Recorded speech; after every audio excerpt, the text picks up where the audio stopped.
Great, Jacinta, you're the person.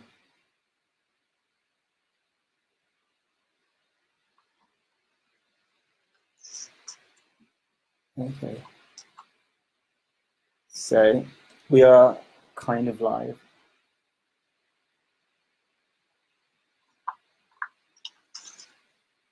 Yeah.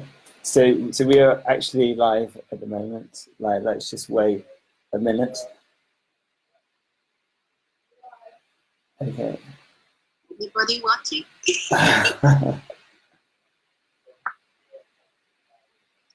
But you're recording as well, aren't you? Yeah, we have our first comment. Nick Hawks is here. So Hi, Nick. Yeah. Hi, Nick. So for anyone who's tuning in at the moment, this is our first webinar on BrEDS. So we're not quite sure what we're doing and whether it will work. So we're just going to slowly ease ourselves into it. Yep, there's definitely a few people there.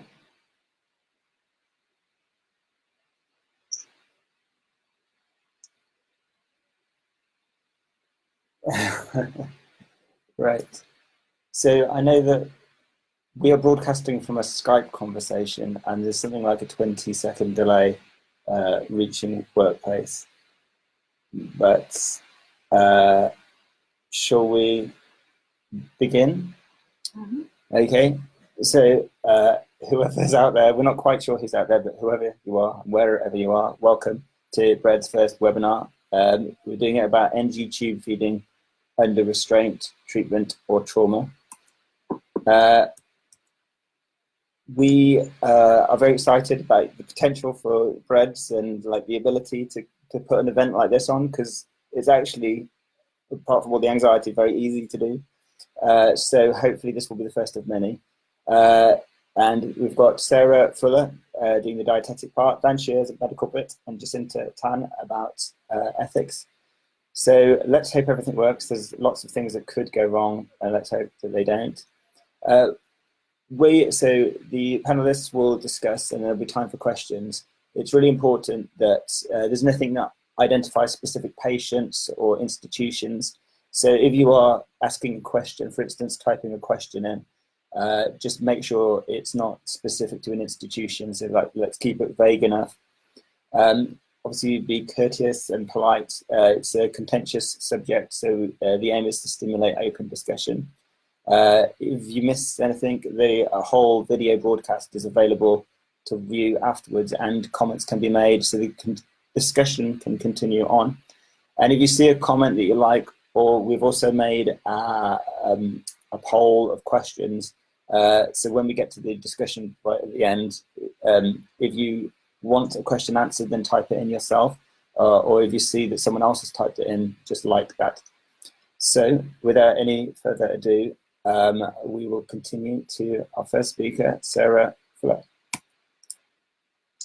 Hi everyone, so I'm Sarah Fuller, a eating disorder dietitian for Bedfordshire and Luton CAMS, but I used to work for 5 years at Rhodes Wood, or what was Rhodes Farm, and it was during this time that I became interested in tube feeding under restraint, when found out from a friend who was working at another unit down the road that one of their colleagues had just been to a clinic review, and for 4 hours had heard a patient being tube fed from an enteral pump, and it was a tube feed under restraint, and they were just commenting on how different it was, because at their unit they would have done that in 10-15 minutes, and they were asking us, why is this happening, and we didn't know the answer, because in both units we had very similar practice. So at the time, I had no idea what I was getting myself into, and I'm sorry if people have heard some of this before, but I'll try and just give the summary.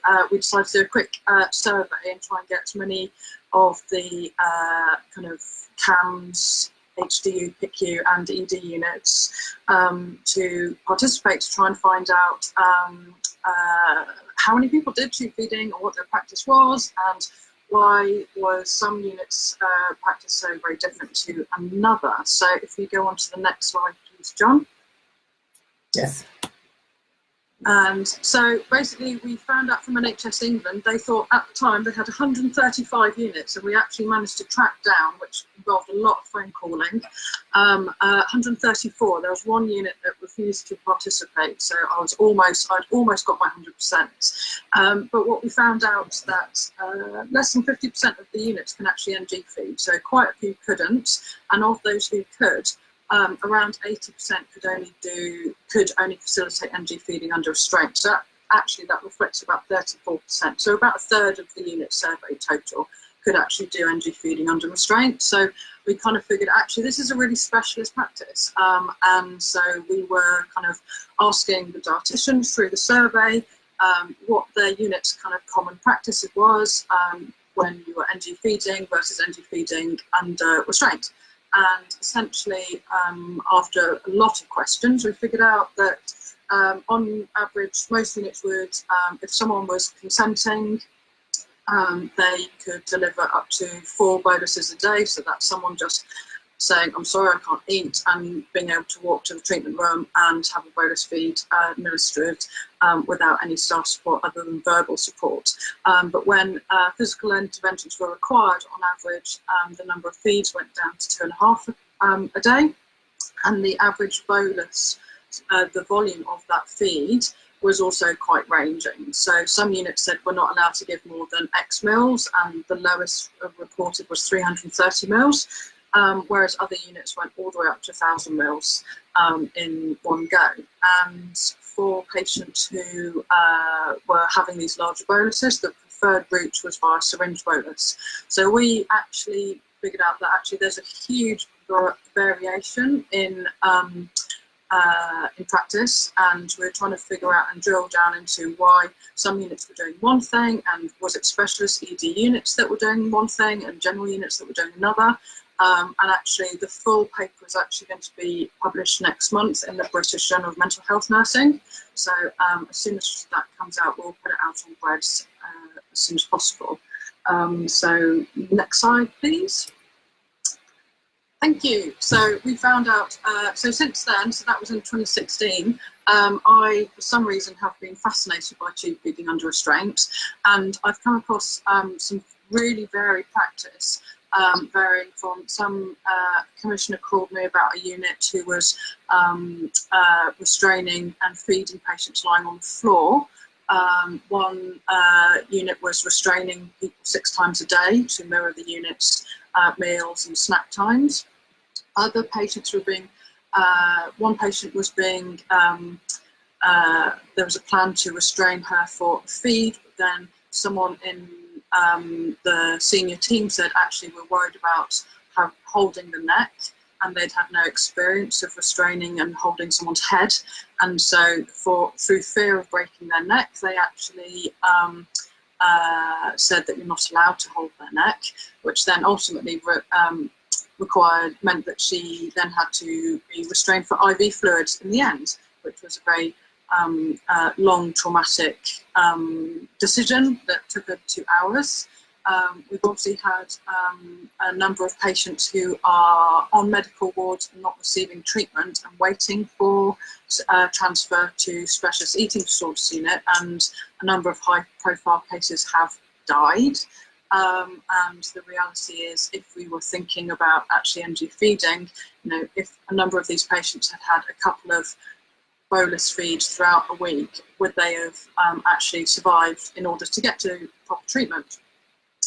We've also come across a number of units where they're attached to more medical hospitals, acute hospitals, and there will be global policies around nutrition and enteral feeding, run by kind of nutrition and dietetic departments and nutrition nurses, but they're not really appropriate for our patient group, because they will be saying that all patients should have to be fed by enteral pump, limiting bolus size and things like that. And I suppose when you're on an intensive care unit, your requirements for enteral feeding will be very different to someone who is suffering with an eating disorder. So we found this huge variation in practice. And so if you could have the next slide, please, John. what we decided to do was we created an elite squad of 16 dietitians from all over, so Scotland, Wales, England and Ireland. And we worked together collaboratively, and I'm very pleased to announce that yesterday the BDA endorsed these guidelines, and I'm hoping to hear back from the Irish Nutrition Dietetic Association this week. And so what we have done is created kind of dietetic principles around what our standard practice was. And so to advise dietitians who perhaps might not be so familiar with NG feeding under restraint as to what's safe and what's not. There have been lots of kind of misconceptions out there, and that's shown by the previous slide. So what we found, what we all agreed on, was that actually the principle of reducing the number of feeds a day would actually fit in line with the legal requirement for these patients, because they will be detained, to have least restrictive practice and doing interventions in the patient's best interest. So doing something 6 times a day versus doing it 1 or 2 times a day, that was the decision that actually most units, specialist units, were actually reducing feeds down to 2 feeds a day, or sometimes 1 feed a day when there was lots of distress. And actually the patients tolerated it, and actually it worked quite well. And we know that these patients actually tolerate up to 1,000 ml boluses on a regular basis. So we've actually advised starting at 500 mils and gradually increasing by 50 to 100 mils a day as tolerated, up to that 1,000 mils. But even then, a number of case studies came through that actually said there have been a number of times where we fed over 1,000 mils and the patients tolerated it. So, but we just thought that 1,000 mil, there's no evidence for it. It's just what the common practice was. And so we're now looking at writing up case studies to actually start providing the evidence that it is tolerated. And saying another principle was to always deliver feeds via syringe bolus and pushing it through, not holding it for gravity bolus or enteral pump, unless obviously there was a medical reason. So allowing that to fit within the least restrictive practice, trying to get the restraint over and done as quick as possible. So if you're feeding someone on an enteral pump, it will be the maximum of 400 mils an hour. But actually what we're finding is we could probably deliver 1,000 ml bolus in a 10 to 15 minutes time frame, and the patients are tolerating it. So you can see that actually that practice would be beneficial in keeping the restraint down. And then strategies to aid delivery, such as nursing staff will always say, if you thin down the feed with an extra 100 or 200 mils of water, it actually goes down the syringe a bit quicker and things like that. So, and also guidance on how to monitor tolerance, and if blood tests were needed to be looking at liver function tests, etc., etc. And so we kind of tried to put it all together, and not saying you must do this, but actually the general practice reflected that the following principles were quite safe, and actually trying to advise the dietitians as to what's common practice and what's well tolerated. So can I have the next slide, please, John? Fantastic. So, so since then, we've actually started looking at a number of trying to build the evidence base, because we're not really sure. If you look for the research into tube feeding under restraint, there's very, very few things actually written about it. So we decided as a group to try and start writing the research, and started with kind of some more simple case studies, and one's currently with the British Journal of Nursing, looking at a very low weight patient who is less than a 70% median BMI and at risk of refeeding. So trying to get the high risk groups that people would feel a bit more anxious about tube feeding under restraint with. We had a very young patient who was 11, and actually another patient who was tolerating single boluses of more than 2,000 calories. So we tried to provide the whole range of the kind of extreme examples that actually the units were managing. And I would say that these are quite typical for perhaps specialist eating disorder units who do facilitate NG feeding under restraint. And then we've also got a 1 year's audit of how many patients were at Rosewood, and we know that during 2018, 61 patients were admitted, of which 23 needed nasogastric feeding, and 14 of those were under restraint. When we broke them down, we looked at their diagnosis. 12 of them had anorexia, 1 had OSFED, and 1 had ASD. And the main comorbidities with those diagnoses were EUPD, ASD, and 1 had depression. And actually, when we looked at it, we tallied up the total number of episodes of tube feeding under restraint from the Datex reporting, and there was 561 episodes over the full year. And actually a number of those patients, so nearly half of them, only had very short episodes, less than 10 episodes of NG feeding under restraint. And those were the ones without the comorbid diagnosis and just pure anorexia. Then there was another group of patients who needed kind of between 10 and 40 episodes, and their comorbidities were low mood and EUPD.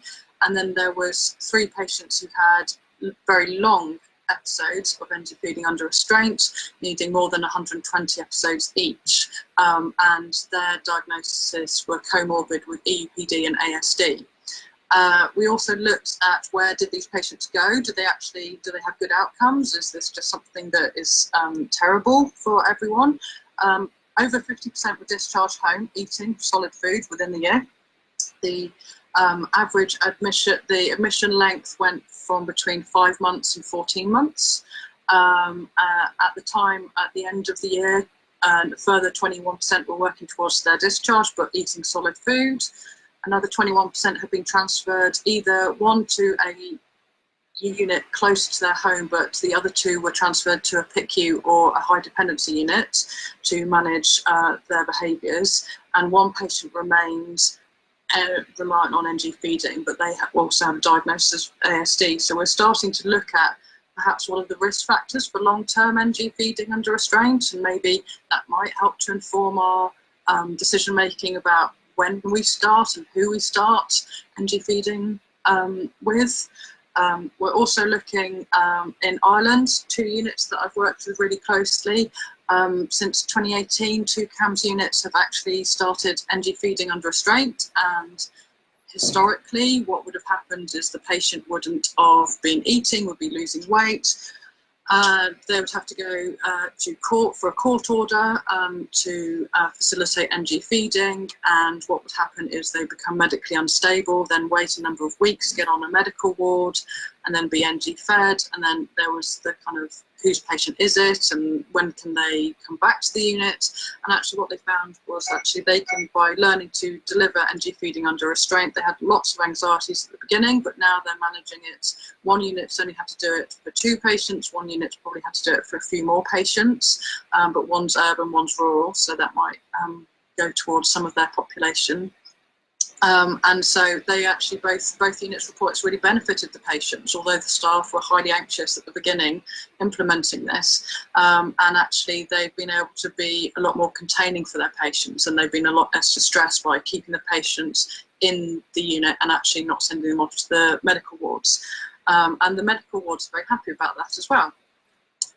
And then the final paper that I'm aware of, looking at writing around high-calorie single boluses, that's actually facilitating some quite chronic patients to go on home leave or to develop interest away from the unit.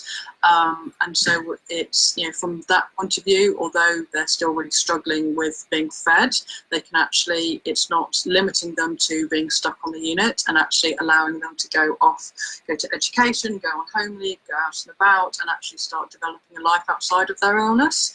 So, so that seems like it could be quite a different but a positive intervention from that point of view. Do we have another slide? So this leads me on to Dan Shears. Yes, actually, I've just realised, thanks very much. So as a terrible chair, I forgot to introduce anybody. So I'm the chair, and I'm not the expert, I'm just chairing. But I'm John Roach, I'm a consultant psychiatrist working at Priory Altrincham Adolescent Eating Disorders Unit. Sarah, you are? Sarah Fuller, Eating Disorders Dietitian from Luton, Bedfordshire CAMS. And Dan? Dan, I'm a child psychiatrist working at the Ellen Mead Centre for Eating Disorders in North London. Okay, so take it away, Dan. Thank you, Sarah. It occurred to me while you were talking, actually, that even though the title of the talk is NG feeding under restraint, it's actually the remit is far broader than that, and for me it's more about NG feeding and the decision process by which we arrive at the process of NG feeding. And I think the driver for the interest in this specific area is what's a fairly widespread antipathy or fear about the use of NG feeding per se. By way of the decision process, from my perspective, I think if you're restraining someone for nasogastric feeding, it's a highly invasive process, and I can't really think of circumstances under which an NG feed could be given outside of the Mental Health Act. There may be some rare circumstances where this could be the case, but by and large, in our settings, one would need to be detained, in my view, under the Mental Health Act. It's outside the zone of parental responsibility, in my view. So the way that this is mitigated in terms of allowing young people control is by the process of care planning and asking young people, how would you like to be dealt with if we have to lay hands on you and compel you to have an NG feed? We have, in my current unit, we have a specific set of paperwork which is very involved and detailed, which is a sit-down process which you run through with the young patient, with the young person, and ask them how they would like to be dealt with, whether they like male or female staff, if that's at all possible. Would you like hand holding? Would you like hand support? If we have to step up for restraint, how would you like that to happen? Would you like medication? And if so, what type of medication has been helpful? So that's a really important part of the engagement process once you've got to the detention stage.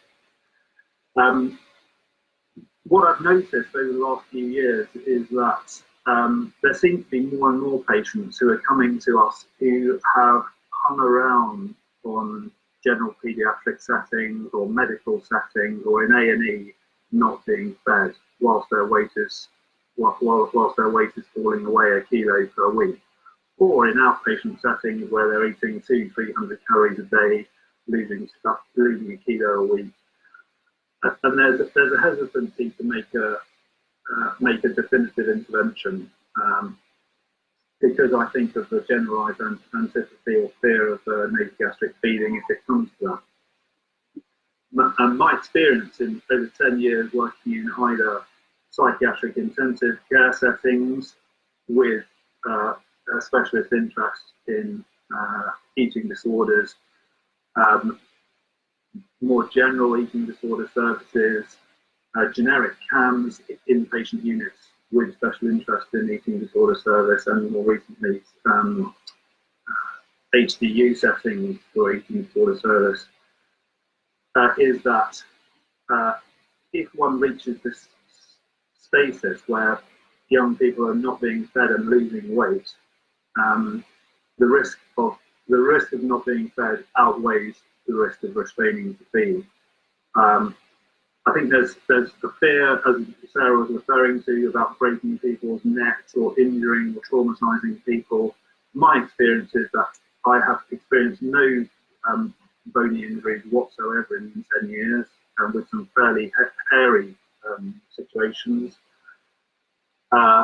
Soft tissue injuries are limited, but are very limited, far less than the general CAMS population in PICU settings or general CAMS settings. And in terms of trauma, I think the risk is relatively low also.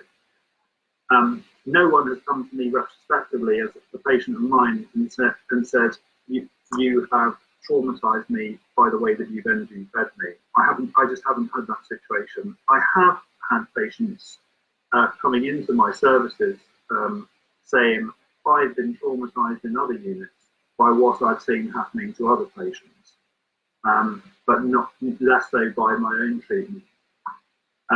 So I think that fear of traumatizing people via NG feeding is not something that I'm aware of in my practice.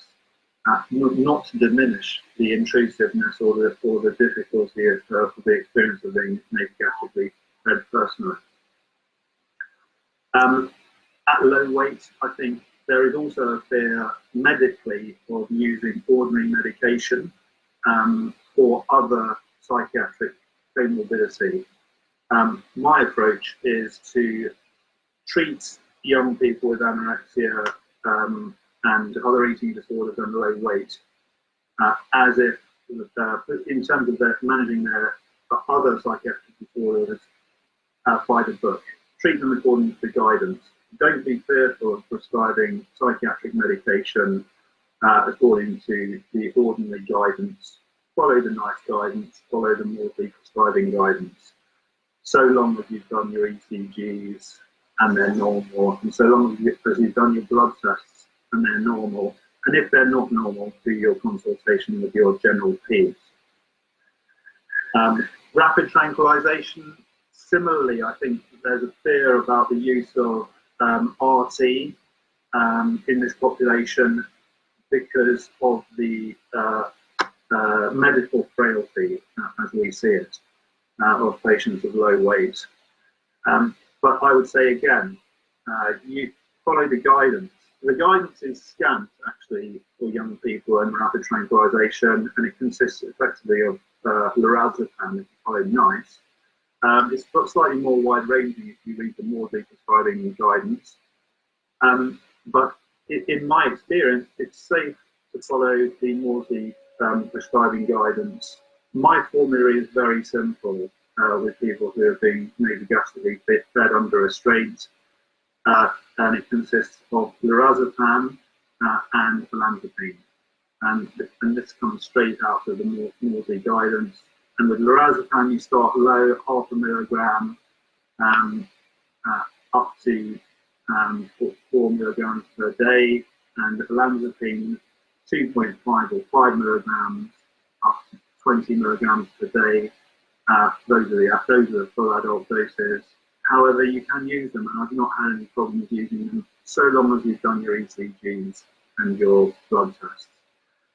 In terms of routes of administration, my preferred route would be oral, if you can get people to take oral medication. If you can't, then in someone who's being tube fed, you can use it. You can use the NG route. It doesn't help with a pre-feed situation because you're not getting the meds into the young person before you're administering the feed, and there's lots of anticipatory anxiety. However, by and large, it does help with the de-escalation of those feeds. Sarah's talked about specialist centres, and I think that's true that this type of intervention tends to occur in specialist centres. I think the figure was that 30% of young people admitted was requiring NG feeding at all, or 30% of centres are able to do NG feeding. So it's a specialist area. The key staff for the nursing staff, you need nursing staff who are familiar with this and confident. Could we go to the next slide? I've touched on this already. I think you can do this NG feeding under restraint so long as you've been careful medically and done your investigations. For me, paediatric liaison is probably the most important. We've got a senior paediatrician at Great Ormond Street who's available day and night. He'll read an ECG, he'll interpret blood results within minutes and get back to you. That's an invaluable asset to have. And I think if you're in a provincial centre or you're at the end of the country, probably one of the most important things you it is set up the paediatric liaison links, so you've got something like this. If you work hard at it, it's well worth investing in. Could we have the next slide, please? Now, I think that there's a lot of anxiety. Some of the driving anxiety about nasogastric feeding, and particularly under restraint, is that there's a contagion effect. And if people who are getting on with their treatment or nearly in recovery see someone who's severely underweight with a nasogastric tube, they'll want to have that themselves and go back to not being greedy, in inverted commas, and wanting the nasogastric feed, or wanting a nasogastric tube. That can happen. That absolutely can happen. And my approach is to, when admitting someone, is to say, you're going to see people on the ward when you go up there with nasogastric feed, and it's likely that that's going to affect you or trigger you in the parlance of the young people. And there can be a contagion effect, and you might want to be going onto the tube yourself, and we will support you and help you in not doing this. This is an unavoidable phenomenon. It happens, and I think it's much better to be upfront about it. We have a care planning system where we set people goals explicitly about how they're going to come off their nasogastric tube and achieve whatever activities or leave they can, and it's explicit and written down. Do I have another slide? That may be it. Yeah, I think we're on to ethics now. But I think perhaps if we go back to the previous slide, yeah, my experience has been, in terms of medication, there's a really broad range of medications that's possible to use. I think there's a generalized, widespread fear about using antipsychotics, that antipsychotics, and particularly olanzapine, has no evidence base. My experience is that it's really very useful indeed. It's useful as a sedative. It's useful as an anxiolytic. It's useful about taking off the anticipatory anxiety about nasogastric feeds pre and post. And I'm not seeing any metabolic syndrome. I've not seen anyone with significantly deranged glucose tolerance or lipids in my population of patients over the last 10 years who've got a restricted eating disorder. With careful consultation, you can use more or less adult doses of all of the psychotropics, so long as you've done your investigations carefully. My concern is that these young people are undertreated in terms of getting their weight restoration underway, and that they're undertreated in terms of the comorbid psychiatric diagnoses. I would encourage people to consult widely if they're concerned about lack of progress on either front, and to contact people who are experienced in this field, or contact us. Okay, Dan. That's it for my slides. Brilliant. Could I just clarify, when you talk about Maudsley guidelines, are you talking about the Maudsley prescribing guidelines, rapid tranquilization in children and adolescents? Yes, indeed. Okay, all right, thanks. So now we move to Jacinta. Jacinta, do you want to introduce yourself? Hi, everyone. My name is Jacinta Tan. I'm a medical ethicist, and I'm also a consultant child and adolescent psychiatrist. I've got a very special interest in the ethics of eating disorders. I beg your pardon. And I've also worked with adults with eating disorders. So actually, that was the thing I wanted to kick off by saying, that I thought about the fact that actually all four of us in this webinar come from a child and adolescent background. And I think Sarah, what we need to say is Sarah's work was about CAMS settings. But actually, when I look at what she's found, and I've looked at, and looking at what Dan is saying, I actually do think it has an all-age application, but we may need to think about how it could be different in adults, and that might be an important and interesting conversation to have. And certainly the guidelines that Sarah and her fellow dietitians have come up with does not explicitly say it's only for CAMS. So this is an issue that when we discussed it, certainly among the BrEDS trustees, it was felt that really we shouldn't be saying this is only for CAMS, but that's a sort of caveat to put, and actually to say to the adult ED clinicians that, you know, we're not saying we know this applies 100%. Having said that, I do think, you know, I absolutely agree with everything Sarah and Dan have said. And I think, you know, even before we get to the idea of NG feeding, even before we get to the idea of restraint for NG feeding, we need to be really focusing on all sorts of things, and what I think of as talking people off the ledge. So when we talk about NG feeding under restraint, we need to be really clear that we only go there as a last resort. And so I'm going to make that assumption. Now, the first thing I wanted to talk about was a distinction that I want to make between compulsion and coercion. A lot of people think they're the same thing. They're not. So compulsion is when you restrict people's choice, when you use something like the Mental Health Act or some form of compulsory order, for instance, a court order, and so on, in order to deliver treatment without the patient's consent. Coercion is different. Coercion is an experience. It's a very unpleasant experience of being forced to do something. And compulsion and coercion, I've done a little bit of research in this, and they're actually completely different. So that's why I wanted to point out that you can have patients who, I've recently had a patient who actually wanted to have her fluids under compulsion because the anorexia nervosa did not allow her to say yes. And so there was no coercion involved, but there was compulsion.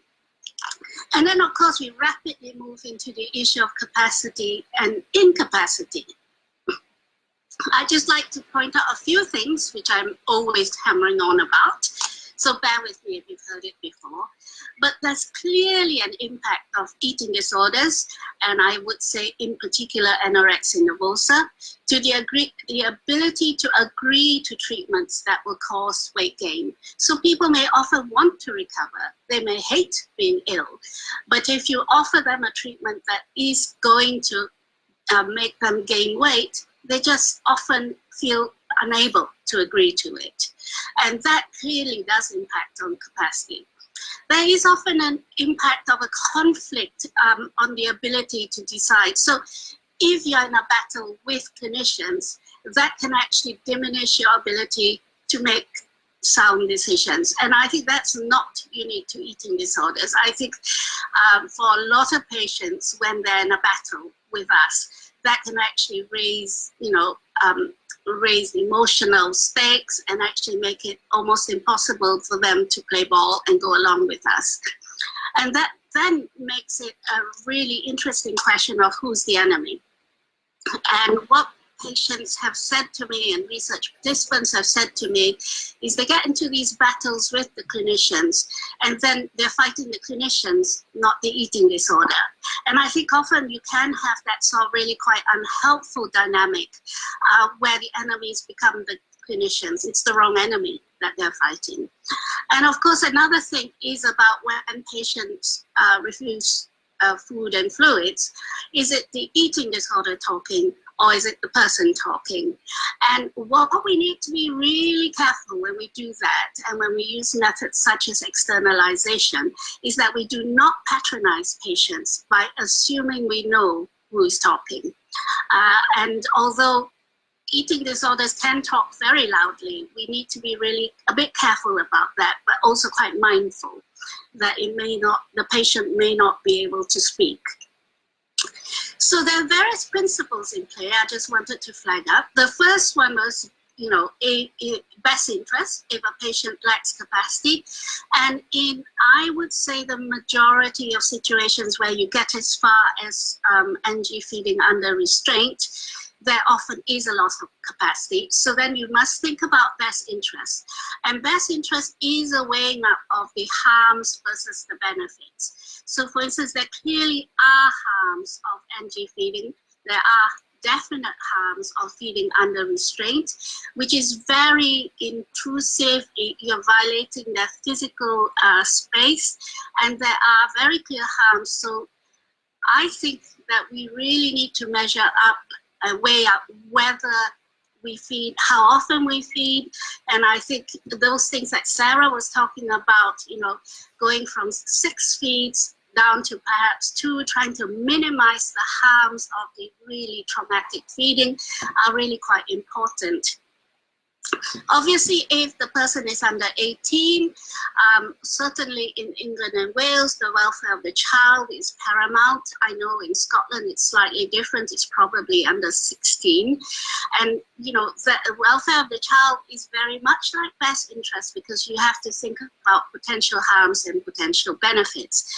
And then you have what constitutes treatment of a mental disorder.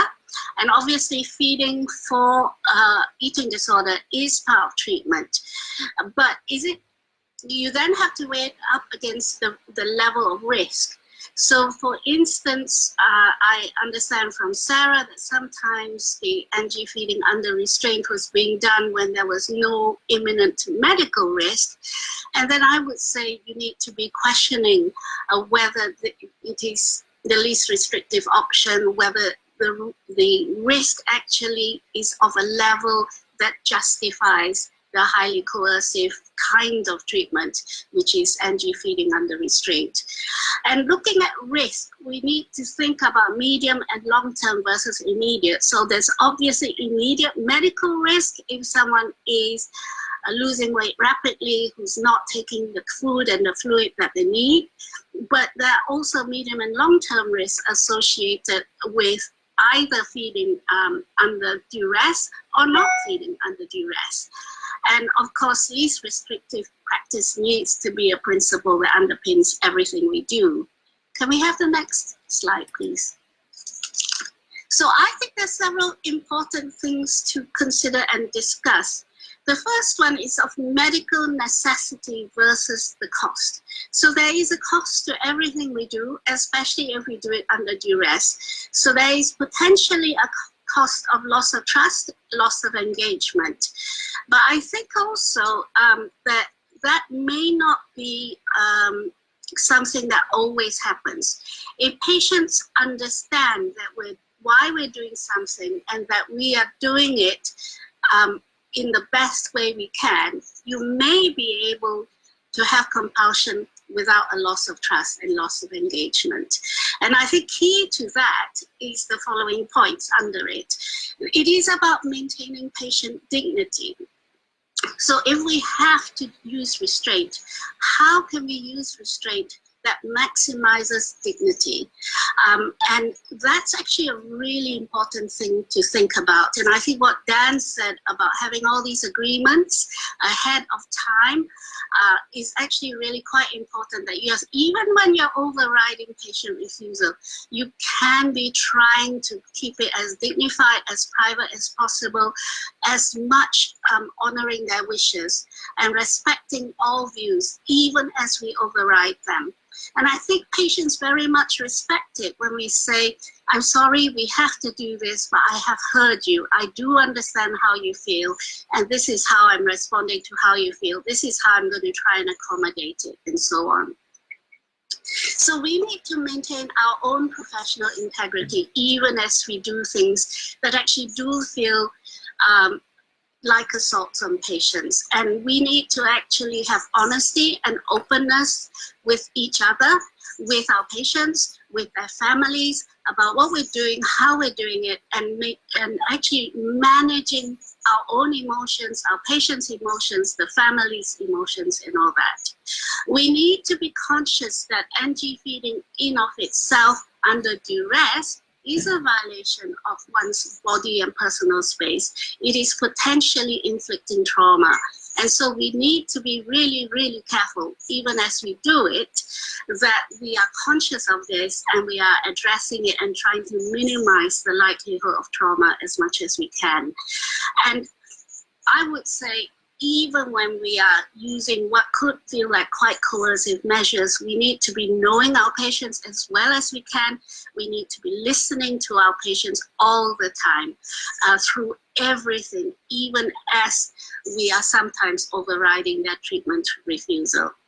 And I knew I only had a few minutes, so these are the things I wanted to flag. It's obviously not the only things that we could say, but I think what came out of my research with patients about compulsory treatment was that compulsion can be experienced as either abusive or it can be experienced as containing and supportive. And I think how we do it is actually key. And I think if we don't think about it, there's a real risk that we can be felt to be abusive. And this may even lead to invitations for the patients to kind of re-experience abuse and invite us to become abusers of them. And these things are really quite important to bear in mind. Thank you. Okay. And Sarah. Okay, so thanks very much to our speakers. So what I'll do is I'll just run through some of the comments that we've received. We've had between 30 and 33 viewers throughout the webinar. So just some comments to pick out. People are asking, can they have these slides maybe posted as a file? Yeah. So we could post that perhaps along with the guidance when it's made official. So for long, having these in guidelines that you can show people is going to make so much difference for trusts, understanding that this is best practice for this type of patient group, especially in trusts and teams that don't normally NG feed under restraint. There's some questions which I've moved to the poll, and great to hear about trauma-informed practice of offering choice in advance, supporting a sense of trust and transparency. Nick saying it should protect against PTSD to an extent by distinguishing the treatment from criterion A trauma. Someone mentioned a young person in their service who has experienced a number of flashbacks due to all the feeds they received under restraint in an inpatient setting. And Sam has mentioned of a young person who was traumatized by NG tube feeding under restraint as well. Can I just say, just picking up on these things, so my understanding from speaking with various colleagues is not all units have the detailed level of care planning that Dan's talking about. So there might be key sessions with nurses and things like that around it, but actually not, this is what we need to talk about and we're going to cover every single aspect. It's not as thorough as that. And so I think one of the things that we're looking at is developing more multi-professional guidelines, not just the dietetic bit, because this summary slide here, I've tried to include all the different aspects that we need to be thinking of, and actually saying from the nursing, from the kind of ethos of the unit point of view, what are all these questions and how can we instill best practice across the board, not just in a few specialist units? Yeah. So a few about kind of the thinking about trauma following it and what might lead to that. Nick said under treatment and the distinction of compulsion and coercion, there's many helpful reflections, and that for NG and compulsory treatment to be available in any unit treating anorexia, as associating it with a transfer as well seems unhelpful to some of the best practices described. And it would be good to understand the impact on the staff administering this treatment, as well as the effects on parents and siblings. And research into staff burnout, how we retain, support, train staff in ED units would be valuable. Okay, so they're just some comments to bear in mind. And then I made a poll of questions that people kind of voted on. So the number one question with 10 people. If a patient is no longer starved and medically stable, but presenting with oppositional behaviours, should feeding under restraint continue? I guess that's to everyone. I think some of it's Jacinta.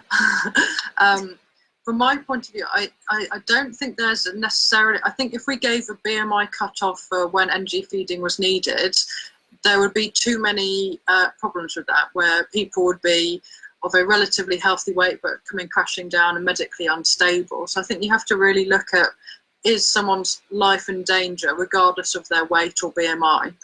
So, and you know, and when you're, and you know, by reversing the starved state, can you get an improvement in their presentation? And you can see very quickly in just a number of days, or even after a couple of feeds, that someone's actually presenting in a very, very different way, a lot calmer. But I suppose there is also an ethical side of, I know some units say you're here for treatment and your treatment is food, and so people at 95% or healthy BMI are being restrained for feeds. And I kind of worry that their lives might not be at risk, maybe when they're 70%, yes, but at what point, who decides, you know, is it, do you have to gain X kilos or X percent body weight or X BMI points? I don't know. I think that's where we need to kind of start thinking about this a bit more. I don't know, what do you think, Jacinta? I think anti-feeding under restraint is incredibly invasive. It's got a very high risk of creating trauma and PTSD. And so I would actually say that we have to demonstrate necessity before we do it. And necessity is not any particular BMI. It's actually the whole holistic consideration of all the factors contributing to risk. So someone could be quite a high BMI, but their BMI is their weight is plummeting, all their blood results are completely out and all that, and there may be a medical necessity around feeding. Or you could have someone who's not drinking, you know, and that might be the medical necessity rather than nutrition, because as we all know, we can't go that way for very long. So I think it isn't about particular BMIs, but I would suggest that in order to ethically justify such an invasive process, we really should demonstrate necessity. And I would think that there's an ethical problem around saying this is treatment, we'll do it. You know, I think if it's treatment that the patient wants and agrees to, for instance, some patients would say, I still can't eat, I want you to anti-feed me, then you can do that with patient consent at a much higher weight when they're medically stable. But I would have a problem with restraint and doing it without consent against people's will, which is incredibly invasive. I certainly have a problem with it myself. What it does mean is you then have to do this dance with people, where once you've got them out of medical danger, you have to get into a much more collaborative space with them, and you have to work with them, which I think is the nature of the kind of work we do. You know, so how is this any different from the kind of work we do? And actually it should be, even when you are feeding under restraint, we should be constantly talking to people about why we're doing it, and you know, we'll just do this until you're safe enough, and then continue to begin to have that conversation with people as we go, really. Okay, so another question is, what are strategies to reduce frequency of restraints? I think, Dan, that's probably one for you. An easy one is just have fewer feeds. So if on my HDU or other units, we would say if the restraints are difficult, then have 2 restraints per day, or maybe 1 occasionally, and that limits the frequency of the likely trauma. In terms of stopping restraints overall, as a general principle, we would work with what motivates individual patients to stop their restraints. I think some units would say if you're having restraints feeds, you are not safe to go out and do whatever you want to outside of the unit. I don't subscribe to that view myself, because most of the time I find that my patients just get restrained for feeds and that's it. And outside of those situations, they're safe. So I would work along the lines of, let's build you a life outside of the unit and outside of restraints, and you can live more of a full life the less time you're in the unit, and that includes not being on restraints. Let's talk to you about how we limit the intensity of your restraints, limit the number of people involved in your restraints, work towards hand support rather than full restraints, and then get you out there in the real world. That approach works most of the time. Very occasionally you'll have someone who doesn't respond to it. Okay. So there would be the day-to-day principles that we would work with in terms of limiting the number and frequency of restraints and reducing restraints overall. Okay, next question. Do we have any data about the number of people who developed significant trauma symptoms as a result of NG feeding with restraint? I don't think so. I'm not aware of anything. It would be brilliant for someone to do it. Yeah. I think it would be, for me, it would be good to go to the user groups, because I've heard people talking at conferences who are experts by experience about the trauma they've experienced. So I think you get the data from them rather than elsewhere. Okay. And what is the safest way to restrain a patient when feeding? Probably Dan as well, isn't it? I think that depends on the type of the sort of type of restraint system you're using. We use PMVA here. For me, that is it's a modified PMVA, but that's the one which seems to be the most pragmatically useful and less unpleasant. I think there's also some bits around getting the right chair and having chairs that aren't very slippery so that patients can't wriggle out of it, but also having enough space that staff can be sat either side of you. So that's where some units get into a bit of a pickle. So one unit was restraining on a beanbag and things like that because they were so worried about the patient kind of thrashing around. And actually you can get, I think you were talking about a modified chair, Dan, that's like a bit of a scoop that is kind of a bit safer. Yeah, generally speaking, a sofa type chair is good, so you can have a member of staff either side and someone behind if necessary, if the patient is moving their head around a lot to protect the patient's head. Other places have a kind of U-shaped sofa, so the patient sits in the bottom of the U and staff in the limbs of the U, so it's slightly more containing for the patient. But yeah, like 3 chairs next to each other is not desirable, but I've seen that a lot in the eating disorder services. They move all over the place, they're uncomfortable and hard, you can't move around them very much. So it's got to be a soft, reasonable level, so you don't have to sink down into it. But it needs to be specially designed, I think. Yeah, I think we one of the units that I worked at was able. They got something from 136 Suites type furniture, so it's really heavy, like you couldn't throw it, but then they couldn't wriggle around, and it was actually kind of quite grounding, so the staff could use that, and they found that really helpful. So I think getting the furniture right is a good place to start sometimes. Do we know if are any reliable predictors of whether someone will develop trauma symptoms, frequency, duration? I guess we've visited that a little bit already. I have no idea. I was really, in terms of... I mean, I would imagine if it's not a well-planned event and units don't feel confident in doing it, that maybe there's a risk of it not going according to plan and not being all aspects thought of. So maybe that, I'm not sure. The next question is medications helpful. What medications are helpful in NG feeding? And we already touched on olanzapine and lorazepam. So in a similar way to midazolam being used when people have endoscopies,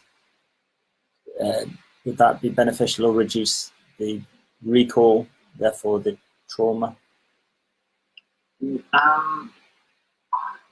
Yeah, midazolam is in the Maudsley prescribing guidance for rapid train in young people, but we tend not to use it. It's quite short acting, it's very sedating, and there is memory loss associated with it. And in my experience, that memory loss can be troubling or even traumatizing for young people because they can't remember what's happened.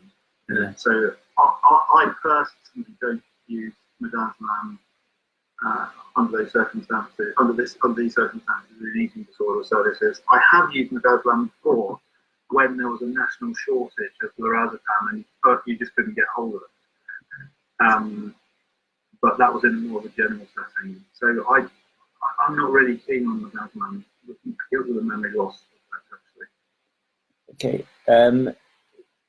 Again, relating to restraint, my team currently uses PSTS as a technique for restraint. Was that similar or dissimilar to the technique you just mentioned? I don't know. I don't know the PSTS. I only know PMBA and Price and the learning disability type of restraint systems. So I can't comment on them, I'm afraid. Okay. Does the ability to... It would be good to do a quick study, a quick kind of poll of all the units that are NG feeding under restraint and what method their staff are using to find out if there's a not more popular one, but one that seems to be used more frequently. Yeah. So yeah, definitely. I mean, that would be easy enough to maybe set up after this. Does the ability to NG tube feed de-skill nurses from developing mealtime coaching techniques? No, because they're completely separate skills. Not in my experience.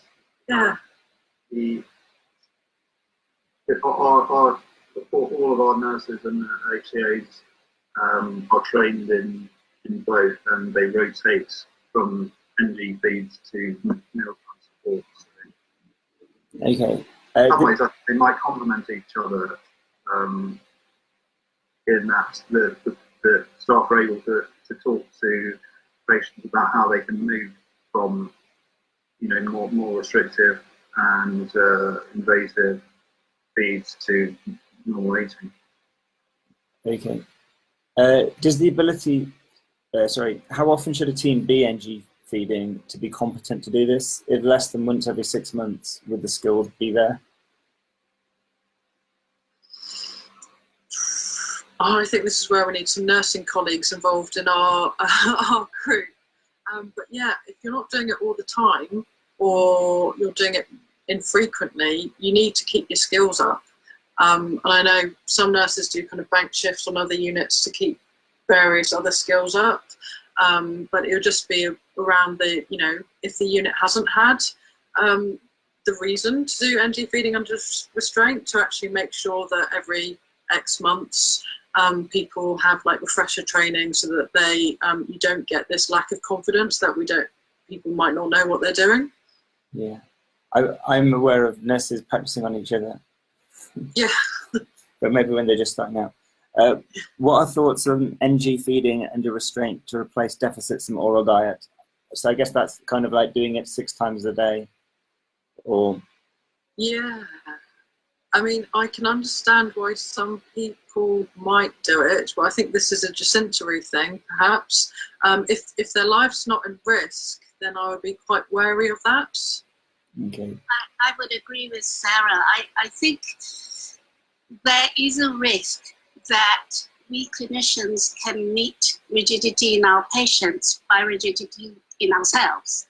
So if a patient isn't eating perfectly enough, we then immediately resort to a way of making it up. And that concerns me because the potential harms of feeding under restraint are such that really you should be doing it when there's medical necessity, more than, you know, oh, you're eating, but you're not actually eating well enough. That I think would be ethically quite dodgy, but it does mean then having these conversations. And I think I cannot stress enough the importance, you know, having recently topped a patient off the ledge, as it were, the importance of really sitting down and investing the time in actually working with patients, which I suspect was what the question about coaching versus doing the NG feeding under restraint was, that actually you should be doing your utmost to coach and to support and everything. But at the same time, kindly telling people where it might end if they continue to be get sliding downwards, and sort of always keeping people on the same page so everybody knows where it is. So that's my view on it. But I do know, especially I suspect in the CAMS context, there can be a little bit of rigidity around how we expect our patients to eat, how much we expect them to eat. Yeah. What we expect them to get to. I would agree from a clinical perspective, if people are getting into deficits with their oral eating program, then I would just have the conversation day by day, week by week. You know, you're getting into deficit on an ongoing basis. You're losing weight on an ongoing basis. This really puts us in a difficult position. You know, managing your treatment together. Let's talk about it rather than go straight for an NG replacement. That doesn't seem right to me. Okay.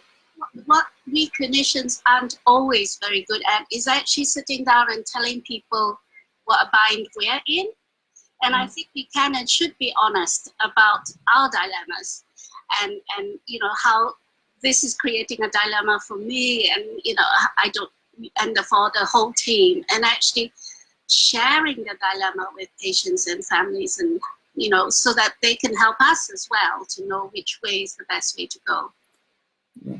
There's a comment by Panagiotta about young people who are stuck in energy feeding and they feel that they can't make any decision around eating because of guilt. So if they're aware that feeding under restraint is there, then there's no other option. So yeah, the fact that it's available makes it the only option to them. Whereas if it wasn't available, perhaps it wouldn't be an option. And I know there are a number of units who just say we do not NG feed, and in a, you know, you speak to psychiatrists and nurses who work there and say in X number of years of being here, we've only transferred 1 or 2 people because of the need of NG feeding. So that, you know, if it can be an ethos thing as well, and you know, if there is no option, then actually they might work better. I don't know. Just another comment, Kieran, is there evidence that NG tube feeding is increasing as an intervention with people with an ED? So when I started working in eating disorders, a lot of hospitals, it was a very sporadic intervention, a couple of times a year. But I know, I think the number of people is increasing. So from 1 patient a year to 14, as we saw in the kind of 1-year audit. But I think certain hospitals will be seeing a massive increase, probably similar like your hospitals, Dan, that take very sick patients. They've always had a high number of NG feeds and they're probably having more. whereas other kind of more general units, as they're coming, as they're able to do it, they're starting to do it, and they're obviously seeing more and more patients having it as an intervention. This year, it's completely anecdotally, this year, so there are 2 units on our site. The site I'm calling from, the HDU, which often has a high proportion of people on NG feeds, and the general tier 4 eating disorder service upstairs. Typically, the general eating disorder service doesn't have nasogastric feeding under restraint, but so over the middle part of this year, we had 4 or 5 patients out of 12, which is completely unprecedented this year, and we've had to really make a big effort to to move those patients to the HDU when the beds become available. So this year, certainly, the prevalence is higher. Interesting. I just point out, Kim, hi Kim, has said that they have a realistic dummy patient that they use to maintain competency with the insertion of NG tubes, and have developed in their specialist post for specific staff training on the unit. So that was a comment about maintaining competence. I think it'd be really useful if that person could put perhaps a link to where they got said training dummy, because then everyone else can go and get one as well. Yeah, that's the beauty of this. The comment section will continue to be open like after this is finished. So, so yeah, the conversation can continue there, because we only got time for a couple more of the questions that were posed earlier on.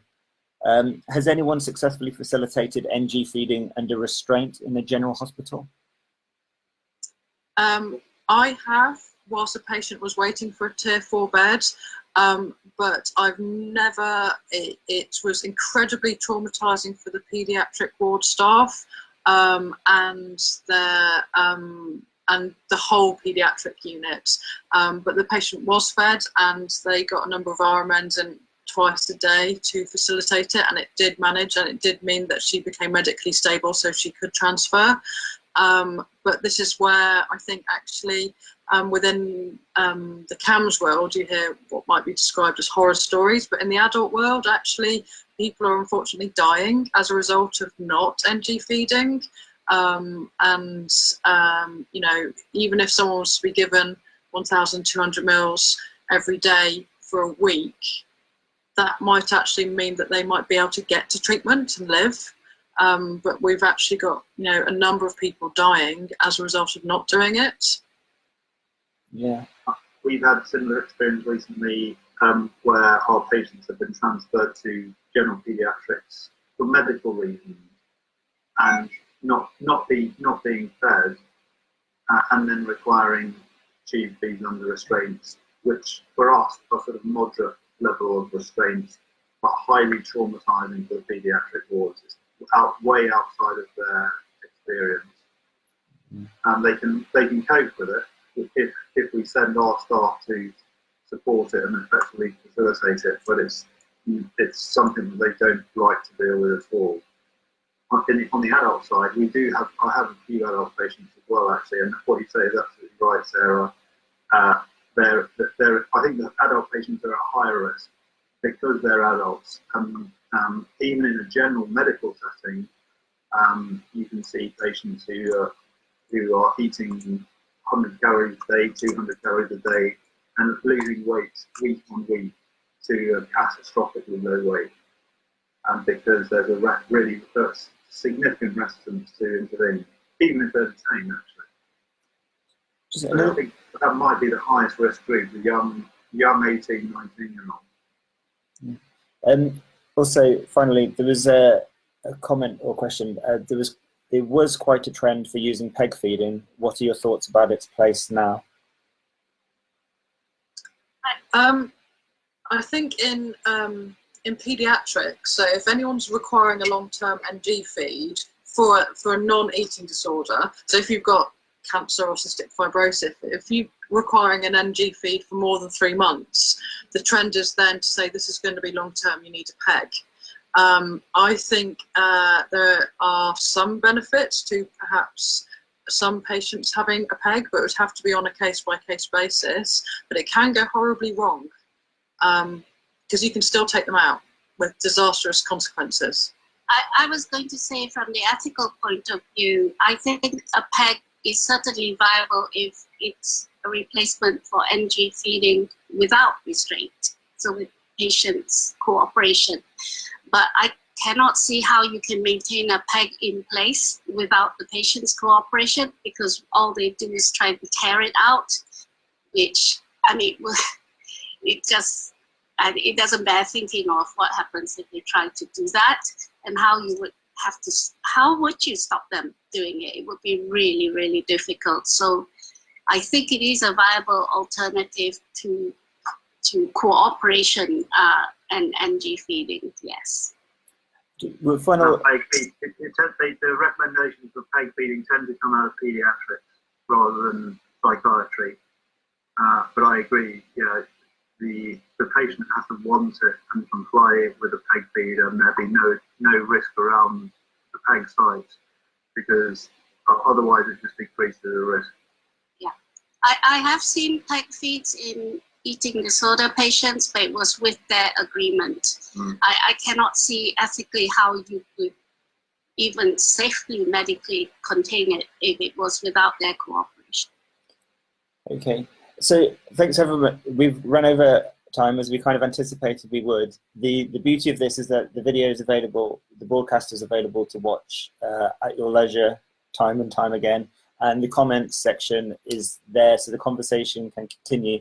So it's been very brilliant to have three very learned speakers discussing a controversial and contentious subject. Hopefully we'll see this official guidance soon. Sarah, well, if the presenters are happy, then we can post the slides as well in the on Workplace. And hopefully this has highlighted the potential for being able to do such webinars, because they can be done as frequently as people are willing to do them, really. And they're very convenient, accessible, cheap. You don't need to drive anywhere. So hopefully we'll be able to host a lot of learning events. So thank you very much, everybody. And we'll close the broadcast. And yeah, as I said, the conversation can continue. So thank you very much. Thank you, bye. Bye. Right, how do I turn this off? Ah, there it is. Bye-bye.